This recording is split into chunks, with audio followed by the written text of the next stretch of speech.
6+ month பேபிஸ்க்கான vegetable டால் rice எப்படி பண்ணுறதுன்னு பார்க்கலாமா?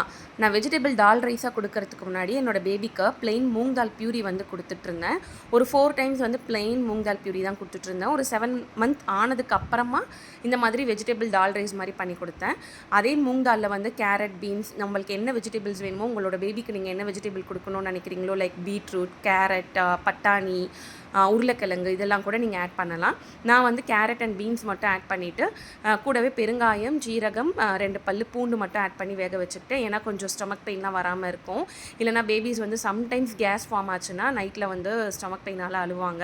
அதனால் இதெல்லாம் ஆட் பண்ணி நல்லா வேக வச்சு எடுத்ததுக்கப்புறமா சாதத்தோடு சேர்த்து நல்லா பிளெண்ட் பண்ணி என்னோடய பேபி எந்த கன்சிஸ்டன்சிக்கு சாப்பிடுவாங்களோ அந்த மாதிரி நான் பண்ணி எடுத்துக்கிட்டேன். உங்களோட பேபிஸ் வந்து ஒரு 7+ ஒரு 8+ மந்த்தாக இருந்தாங்கன்னா ஒரு 3 to 4 ட்ராப்ஸ் வந்து கீயும் ஆட் பண்ணிக்கோங்க. கீ ஆட் பண்ணுறதுனால நம்மளோட பேபிஸ்க்கு நிறைய நியூட்ரிஷனல் பெனிஃபிட் கிடைக்கும்.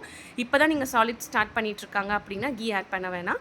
ஒரு 7 or 8 months வந்து தாண்டிடுச்சு அப்படின்னா நீங்கள் கீ ஆட் பண்ணி கொடுங்க. பேபி நல்லா என்ஜாய் பண்ணி சாப்பிடுவாங்க. என்னோட வீடியோஸ் எல்லாம் உங்களுக்கு யூஸ்ஃபுல்லாக இருந்துச்சுன்னா என்னோட சேனலையும் ஃபாலோ பண்ணி வச்சுக்கோங்க.